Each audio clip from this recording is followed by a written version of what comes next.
MD스테크의 정화용입니다. 지금 제가 준비한 내용은 스플렁크 심의 핵심 기능 중에 하나인 리스크 베이스 얼러팅에 대한 소개입니다. 본격적으로 세션을 진행하기 앞서 여러분들과 리스크와 스렛, 즉 위험과 위협에 대해서 정의해 보겠습니다. 먼저 위협은 우리가 일반적으로 알고 있는 악성 코드, 악성 URL, 익스플로이트 등입니다. 예를 들어 칼과 같은 무기가 위협이 될 수 있겠죠.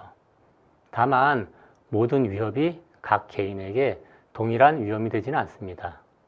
예를 들어 칼로 위협을 하더라도 전신에 보호장구를 잘 착용하고 있다면 그 칼은 위험이 되지 않을 수 있습니다. 따라서 효과적인 보호를 위해서 위협을 관리하기보다는 각 개인별 위험, 즉 리스크를 관리해야 합니다. 이것이 바로 가트너에서 리스크 기반의 TDIR을 권장하는 이유입니다. 이렇듯 이제부터는 기존의 위협 기반 보안 체계와 자산이나 사용자 정보를 결합한 위험 기반의 보안 체계로의 전환이 필요합니다. 스플렁크에 리스크 베이스드 얼러팅을 적용하면 손쉽게 사용자나 자산별로 리스크를 관리할 수 있습니다. 그럼 본격적으로 리스크 베이스드 얼러팅에 대한 소개를 시작하겠습니다. 보안 관제를 경험해 보신 분들은 잘 아시겠지만 관제 요원들이 분류하고 조사하고 조치해야 되는 정보의 양은 엄청납니다. 설문조사에 따르면 관제센터의 40% 이상이 하루에 10,000개 이상의 경보를 받는다고 합니다. 이 수치 자체도 엄청난 것이지만 이러한 경보 중 50% 이상이 오탐이라서 더 문제가 복잡해진다는 것입니다. 관제센터가 압도적인 양의 경보를 경험하는 이러한 현실은 기업의 보안에 부정적인 영향을 끼칠 수밖에 없습니다. 첫째는 포기된 경보, 즉 많은 경보가 조사되지 않습니다. 관제센터에서는 분석할 인력이 충분하지 않기 때문에 크리티컬이나 하이로 분류된 경보들을 처리하기에도 시간이 부족합니다. 하지만 이렇게 조사되지 못한 미디엄이나 로우 등급의 경보들도 회사를 큰 문제에 빠뜨릴 수 있다는 것을 고려하면 이것은 단순히 무시할 수 있는 상황은 아닙니다. 둘째는 억제된 경보인데요. 많은 양의 경보에 대처하기 위해 관제 요원들이 사용하는 방법 중 하나는 경보를 억제하거나 특정 사용자나 시스템의 경보를 자동으로 해제하는 것입니다. 특정 시스템에서 오탐으로 판단되는 경보를 계속 생성할 경우 보통 그 시스템에서 생성하는 경보를 자동으로 무시하거나 예외 처리하는 룰을 적용하게 되는데요. 여기에 문제가 되는 것은 룰을 정교하게 적용하지 않으면 해당 시스템에서 발생하는 다른 종류의 경보도 무시될 수 있다는 것입니다. 셋째는 느린 탐지 및 대응으로 실제 위협을 탐지하고 대응하는 게 매우 느리다는 것입니다. 실제 위협은 수많은 오탐 속에 미디엄이나 로우와 같이 대응조차 하지 못하고 있는 경보와 섞여 있는 경우도 많기 때문에 위협을 탐지하기 위해서는 관제 요원이 이러한 경보들을 경험에 의지해서 컨텍스트를 파악을 하고 수동으로 결합해야 됩니다. 이러다 보니 탐지부터가 느릴 수밖에 없습니다. 마지막으로 분석하의 탈진입니다. 관제 요원들은 넘치는 경보를 분석하면서 하루 종일 조사하지만 결국 다 처리하지 못하고 경보를 쌓아둘 뿐더러 오탐을 분석하는 데에도 몇 시간이고 소비하기 때문에 실제적인 위험이 줄지 않는 경우도 많습니다.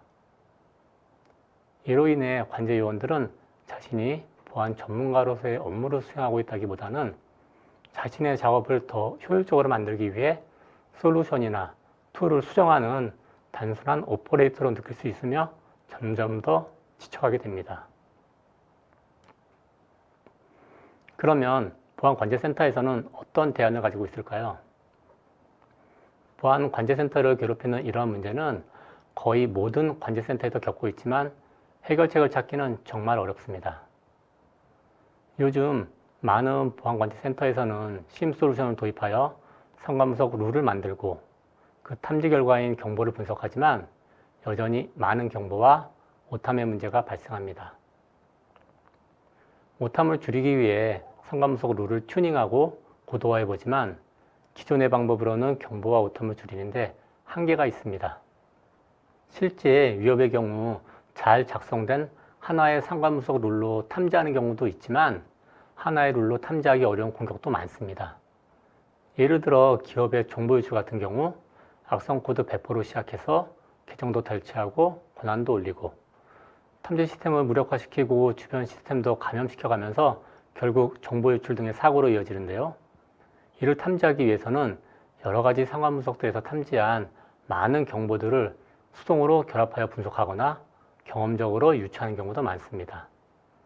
그렇기 때문에 여전히 탐지에는 한계가 있고 쏟아지는 정보에 의한 피로 증가도 불가피하다고 말씀드릴 수 있습니다. 제가 기존의 심 솔루션이 나쁘다는 말씀을 드리는 것이 아니고요. 기존의 탐지 방법을 보완할 새로운 시도나 방안의 필요성에 대해서 말씀을 드리는 것입니다.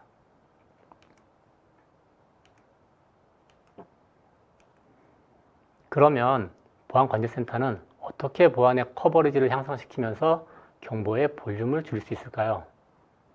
제가 지금부터 말씀드리려는 내용은 정보의 커버리지를 줄이지 않으면서도 정보의 양을 대폭 줄이는 획기적인 접근 방식입니다. 즉, 더 많은 정보가 발생하더라도 이전 대비 동일하거나 더 적은 위협을 감지할 수가 있습니다. 말씀드린 것처럼 스플렁크의 RBA라는 방법론은 현재 스플렁크의 심 솔루션인 엔터프라이즈 시큐리티를 통해서 제공이 되고 있습니다. 지금까지의 정보 탐지 방법을 살펴보면 많은 심 솔루션은 고객이 탐지하고자 하는 다양한 시나리오를 상관문석 룰로 작성을 하고 그 룰에 탐지된 내용을 기반으로 정보를 생성합니다. 스플렁크에서 제공하는 심 솔루션인 엔터프라이즈 시큐리티도 예전에는 이런 식으로 위협을 탐지했습니다. 그러다 보니 보안의 커버리지를 확장하기 위해 신규 솔루션 도입 후 데이터를 수집하고 탐지하고자 하는 시나리오를 추가할 때마다 정보는 더 많이 발생할 수밖에 없습니다. 그럼 스플렁크에서는 이런 문제를 어떻게 해결했는지 살펴보겠습니다. 스플렁크는 2020년에 발표한 엔터프라이즈 시큐리티 6.4 버전부터 리스크 베이스드 얼러팅이라는 개념을 상관문석에 적용했습니다. 일단 RBA가 동작하는 방식은 상관문석의 탐지 결과를 바로 정보로 발생시키지 않고 하나의 흥미로운 증거나 보안 메타데이터 같은 속성 값으로서 탐지된 결과를 리스크 인덱스에 저장합니다. 참고로 리스크 인덱스는 탐지된 증거나 속성을 저장하는 저장소라고 이해하시면 됩니다. 이러한 속성 값으로 대표적인 것이 위험 점수라고 하는 리스크 스코어나 마이터 어택의 테크닉, 사이버 킬 체인의 스테이지, CIS2N 등의 컨트롤 같은 보안 프레임워크의 속성들입니다. RBA를 적용하면 이전에는 단지 노이즈로 취급하여 분석되지 않았던 미디엄이나 로우 같이 등급이 낮은 이벤트들도 하나의 보안 속성으로 수집이 되고 분석에 활용하실 수가 있습니다. 이렇게 보안 속성들이 리스크 인덱스에 저장되면 여러 가지 속성을 서로 연결하여 위협일 가능성이 높은 정보를 생성할 수도 있고요. 다양한 관점을 기반으로 정보를 생성할 수 있는 잠재력이 있습니다. 리스크 스코어라는 관점으로 룰을 만들면 사용자나 시스템이 24시간 동안 리스크 스코어가 100이 넘을 경우 정보를 생성할 수도 있습니다. 자산이나 계정에 대한 정보를 추가하면 리스크 스코어링을 할 때 사용자가 어드민인지 C레벨인지 아니면 단순한 계약직인지 등 계정의 프라이어리티에 따라서 리스크 스코어를 조절할 수도 있습니다. 즉, 동일한 이벤트가 발생해도 계정의 프라이어리티에 따라서 스코어가 달라지기 때문에 중요한 계정의 경우 정보가 더 빨리 발생하게 됩니다. 자산에도 마찬가지로 적용이 되겠죠.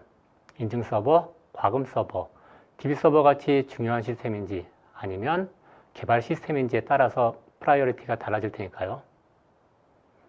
마이터 어택 택틱을 관점으로 룰을 만들면 지난 14일 동안 3개 이상의 마이터 어택 택틱에 탐지된 적이 있는 위험한 개체에 대한 정보를 생성할 수도 있습니다. 이와 같이 마이터 어택 같은 선진화된 보안 프레임워크를 보안팀 운영에 적용할 수가 있는 거죠.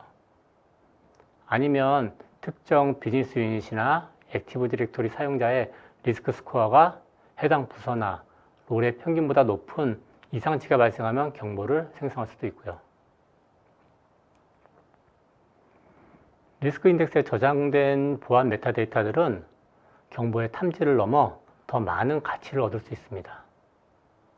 보안 메타데이터들을 활용하면 공격의 행동 패턴도 파악할 수 있고 경보에 더 많은 보안 컨텍스트를 제공하기 때문에 탐지뿐만 아니라 입체적인 분석도 가능합니다. 조사 프로세스는 리스크 인덱스에 저장된 보안 메타데이터들을 하나의 보안 사고로 묶어서 일괄적으로 제공해 주기 때문에 이에 대한 조사나 분석을 수행하는 경우 단일 이벤트별로 수행했을 때보다 그 과정이나 효율성을 크게 개선할 수 있습니다. 스렛 헌팅은 기업에 실제 위협이 발생하기 전에 침투한 위협의 흔적을 찾고 추적해야 되는 과정인데 분석해야 할 보안 이벤트와 데이터가 방대하고 또 장기간에 대한 분석이 필요하기 때문에 효과적으로 수행하기 어렵습니다. 하지만 리스크 인덱스에 저장된, 좀 정제된 보안 메타데이터를 활용하면 기업 전반에 걸친 다양한 위협을 보다 쉽게 확인하고 연결된 행위에서 어떤 일이 일어나는지 파악할 수 있기 때문에 스렛 헌팅에도 유용하게 활용될 수 있습니다. 또한 기업의 보안을 강화하기 위해 퍼플팀을 운영할 때 정찰을 수행하거나 초기 액세스를 시도하는 등의 위협 행위가 잘 탐지되는지 확인하기 위한 침투 시뮬레이션에서도 활용하실 수 있습니다. 간혹 RBA 접근 방식에서는 경보가 적게 생성되기 때문에 누락된 사고나 위협이 있지 않을까 하는 의구심이 들 수도 있겠습니다만 아니라고 말씀드릴 수 있습니다. 궁극적으로는 더 많은 이벤트를 보게 됩니다. 왜냐하면 기존에는 넘치는 경보로 인해서 제대로 분석할 수가 없었던 미디엄이나 로우 같이 등급이 낮은 이벤트들조차도 수집하여 분석에 활용할 수가 있고요. 그것들을 더 지능적으로 그룹화해서 경보로 제공하기 때문입니다.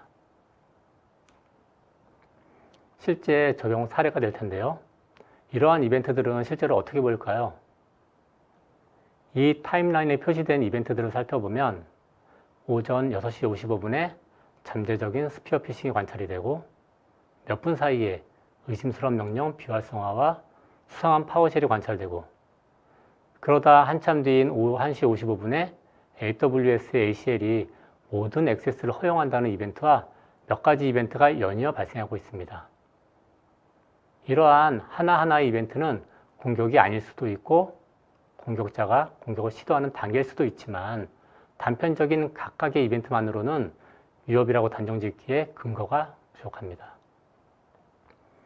그렇기 때문에 분석가는 등급이 낮거나 단편적인 이벤트에 대해서 노이즈를 취급하고 분석을 하지 않거나 오탐으로 판단하는 경우가 많습니다. 지금 슬라이드에서는 이러한 이벤트들을 타임라인에 모아서 보기 때문에 연관성이 있다고 어느 정도 추측하실 수도 있겠지만 이런 7개 이벤트가 수천 개의 이벤트에 섞여 있다면 공격의 맥락을 이해하고 탐지할 수 있는 그런 관제 요인이 과연 얼마나 될까요?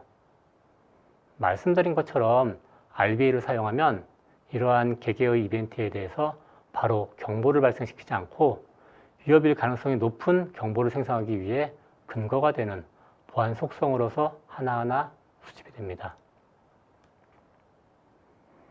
RBA에서는 개별 이벤트에 대해서 리스크 스코어라는 위험 점수나 마이터 어택 같은 보안 프레임워크의 테크닉 같은 속성을 부여할 수가 있습니다.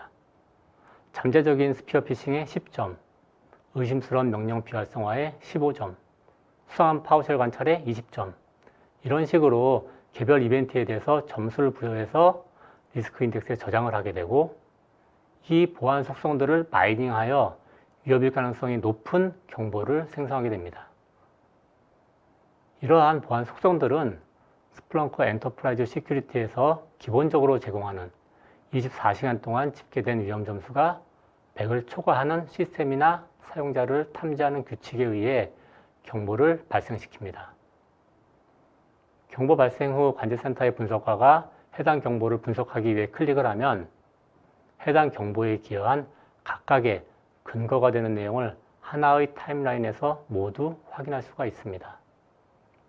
이렇게 분석을 하면 등급이 낮거나 단편적이어서 무시했을 수도 있는 7개의 이벤트가 모두 같은 사용자나 시스템에서 발생한 것을 확인할 수 있고요. 공격일 가능성이 높다는 것을 바로 알 수가 있습니다.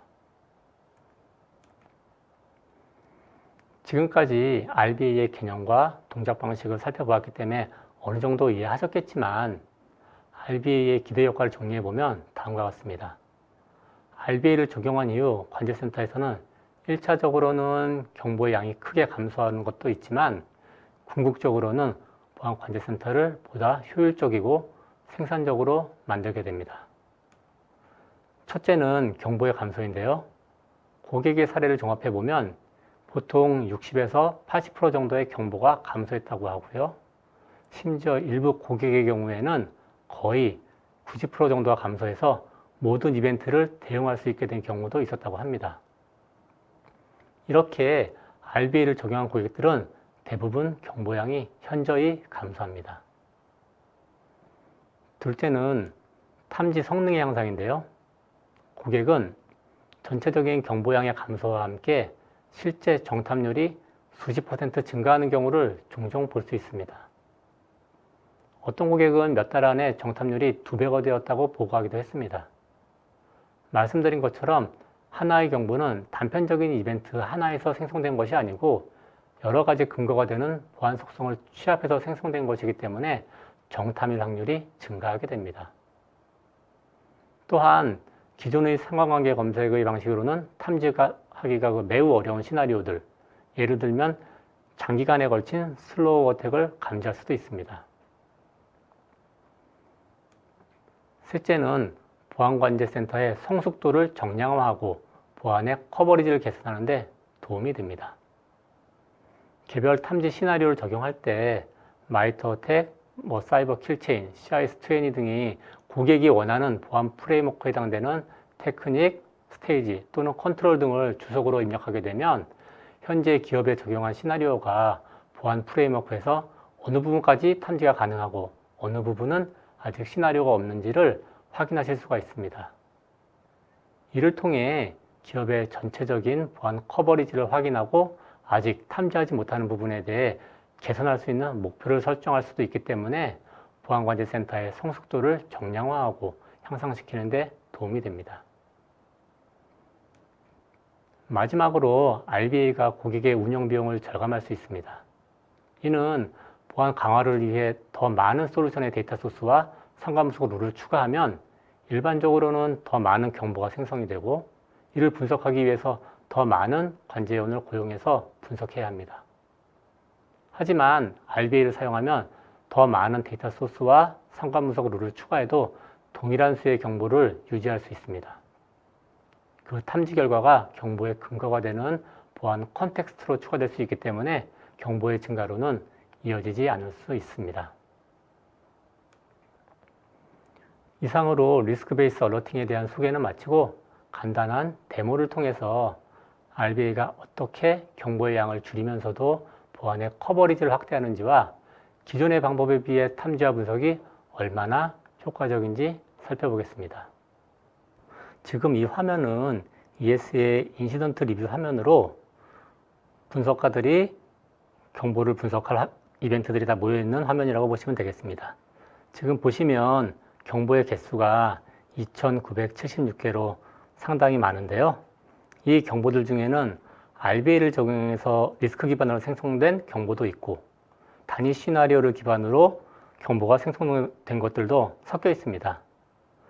리스크 관련 필드인 리스크 오브젝트, 리스크 스코어, 리스크 이벤트 필드에 값이 있는 것들이 RBA 기반으로 생성된 경보입니다. 물론 단위 시나리오에서 생성한 경보에도 눈여겨봐야 될 그런 경보들이 많이 있겠지만 이렇게 많은 경보가 발생한다면 어쩔 수 없이 크리티컬이나 하이로 분류된 경보만을 처리할 수밖에 없습니다. 우리는 리스크 기반의 경보를 살펴봐야 될 것이기 때문에 약간 필터링 조건을 줘서 리스크 기반의 경보만 검색을 한번 해보겠습니다. 자세히 보셨는지 모르겠는데요. 원래 3,000개 가까운 경보가 있었지만 현재 필터링을 하고 나니까 19개의 경보만 남았습니다. 물론 모든 사이트에서 많은 경보를 한 번에 줄 수 있는 것은 아니고요. RBA도 지속적으로 최적화를 거쳐가면서 경보를 줄여야 합니다. 그래야 경보의 누락을 방지할 수가 있습니다. 우선 리스크 스코어가 가장 높은 순서대로 분석을 하기 위해서 한번 정렬을 한번 해보겠습니다. 리스크 스코어가 가장 높은 객체는 비스토리라는 사용자입니다. 이 사용자는 상관 분석 룰이 리스크 임계치를 초과한 분석 룰에 탐지가 된 것이고요. 좀 더 상세한 분석을 위해서 좀 확장을 해 보겠습니다. 상단에는 마이터텍에서 탐지된 현황을 보여주는 표가 있네요. 여기는 아시겠지만 그 마이터텍은 실제 사이버 공격에서 나타나는 다양한 전술이나 기술, 절차를 상세하게 분류한 그런 보안 프레임워크고요. 이 표에서는 비스토리라는 사용자가 어떤 전술과 기술에 탐지되었는지를 보실 수 있습니다. 자세히 보시면 이니셜 액세스에 밸리드 어카운트라는 기술로 탐지가 됐고요. 익스큐션에서는 세 가지 기술에 탐지가 되고 퍼시스턴트도 몇 가지 기술에 탐지가 됐네요. 좀 더 밑으로 내려서 다른 메뉴를 좀 살펴보면요. 보시는 바와 같이 지금 탐지된 마이터텍 택틱의 카운트가 9개고 테크닉의 카운트는 17개나 됩니다. 상당히 넓은 범위의 탐지가 된 것이고요. 돌아와서 여기 리스크 소스는 슬라이드에서도 말씀을 드린 것처럼 단위 보안 시나리오가 되겠습니다. 이런 상관 검색들에 탐지된 시스템이나 사용자의 리스크 스코어나 마이터텍 테크닉 같은 보안 메타데이터를 추가해서 리스크 인덱스에 저장을 하게 됩니다. 그 밑을 더 살펴보면 탐지된 오브젝트는 비스토리라는 사용자고요. 비즈니스 유닛은 아메리카. 오브젝트의 카테고리는 테크니컬하고 프리빌리지드가 되고요. 그리고 프라이어리티는 크리티컬입니다. 이런 오브젝트에 대한 상세한 정보는 자산이나 계정을 연동했기 때문에 보여지는 것이고 리스크 스코어링 할 때 스코어를 조절할 수 있게 되는데요. 그것은 좀 이따 다시 또 데모로 보여드리겠습니다. 얘는 본격적으로 리스크 이벤트 타임라인을 볼 텐데요. 제가 슬라이드에서 말씀드린 것처럼 리스크 이벤트 타임라인을 통해서 경보에 기여한 개별 이벤트들을 타임라인 상에서 이제 보실 수가 있습니다. 위에는 먼저 비스토리에 대한 사용자의 기본 정보들이 나오는데요. 말씀드린 것처럼 프라이어리티가 크리티컬이고 비즈니스 유닛은 아메리카, 카테고리는 테크니컬, 그리고 프리빌리지드, 그리고 와치리스트는 트루. 이런 속성들은 나중에 리스크 스코어를 조절할 때 사용되는 그런 속성들이 되겠습니다. 그럼 한번 상세 이벤트를 자세히 한번 볼까요? 자세히 보시면 밑에는 일단 시간 축이에요. 발생한 이벤트가 발생한 시간의 축이 될 것이고 세로 Y축은 그 스코어링 점수가 되겠습니다. 시간적으로 가장 먼저 발생한 것이 시스템 프로세스 언익스펙티드 로케이션이 되겠는데요. 마우스 오버를 해보면 그 이벤트에 대한 상세한 속성을 알 수 있습니다. 설명들도 나오고요. 파워쉘이 이상한 위치에서 실행이 됐다. 시간은 8시 51분이고 마이터텍의 택틱이나 테크닉이 뭔지가 나오고요. 또 스코어가 9점이라는 것을 보실 수 있습니다. 여기 이름들이 유사한 것들로 봐서 다른 이런 이벤트들도 동일한 파워쉘이나 다른 프로그램에 의해서 발생한 것들이고요. 이런 노란색 이벤트 같은 경우는 아마도 등급이 좀 낮은 것이기 때문에 개별적인 경보로 발생됐다면 무시됐을 수도 있겠지만 이렇게 하나의 보안 사고로 묶어서 일괄적으로 제공해주기 때문에 같이 분석이 되고 이 정보가 정탐일 확률을 더 높이는 근거가 될 수 있습니다. 이쪽에 주황색 부분은 좀 더 스코어가 높은 그런 공격이 되겠습니다. 보시면 이상한 롱 커맨드를 실행했다는 내용도 있고요. 그리고 RDP 세션으로 다른 시스템에 접속한 내역도 있습니다. 또는 웹 이벤트 유도를 통해서 아마 이벤트 로그를 삭제했다든가 이런 다양한 로그들을 타임라인을 통해서 보실 수가 있습니다. 이렇게 해당 사용자의 주요 보안 이벤트를 라인상에서 분석을 하면 공격의 맥락을 파악할 수 있어 더 효과적으로 분석이 가능합니다. 밑에 쪽을 좀 더 살펴볼까요? 밑에 쪽도 발생 순서대로 한번 정렬을 해서 보면 제일 처음 발생한 게 아까 위에서 본 거랑 동일하네요. 8시 51분에 발생한 것이고 이상한 위치에서 파워쉘이 실행됐다. 탐지된 내역이 보입니다. 확장을 하면 좀 더 상세한 정보를 보실 수가 있습니다. 그 메시지뿐만 아니라 그 시나리오 설명에 대한 부분도 있고 그리고 여기서 탐지된 어떤 프로그램, 어플리케이션의 패스나 해시 값을 스렛으로 등록을 하기도 합니다. 그 밑에도 유사한 이벤트에 탐지가 됐었고요. 좀 더 내려보면은 MS HTA라는 어플리케이션에 탐지가 됐는데요. 보시면 이 어플리케이션은 이상한 .hta 파일이라던가 자바스크립트 또는 비주얼 베이직 스크립트를 실행할 때 탐지가 되는 건데요. 실행 내역을 보니까 다운로드 받은 이상한 파일을 실행하는 것 같습니다. 브라우저 체크.hta 파일을 실행하게 되는데요. 이런 것들이 아마 유해한 그런 파일이 될 수도 있겠죠. 그리고 스코어는 45점이고 상세한 내용을 펼쳐보시면 더 많이 볼 수 있고요. 스레드 오브젝트도 마찬가지로 해시를 등록을 했습니다. 그리고 유사한 이벤트가 또 진행이 되고 좀 더 내리면은 마찬가지로 MS HTA가 실행이 됐지만 여기서 내용이 좀 더 달라요. 상세 디스크립션을 보시면 얘는 특정 서버에서 어떤 파일을 다운로드 받고 있습니다. 아마도 악성 파일이 되겠죠. 예. 이렇게 리스크 이벤트 타임라인은 연결된 행위에서 공격자의 활동을 추적할 수 있는 분석 환경을 제공하게 됩니다.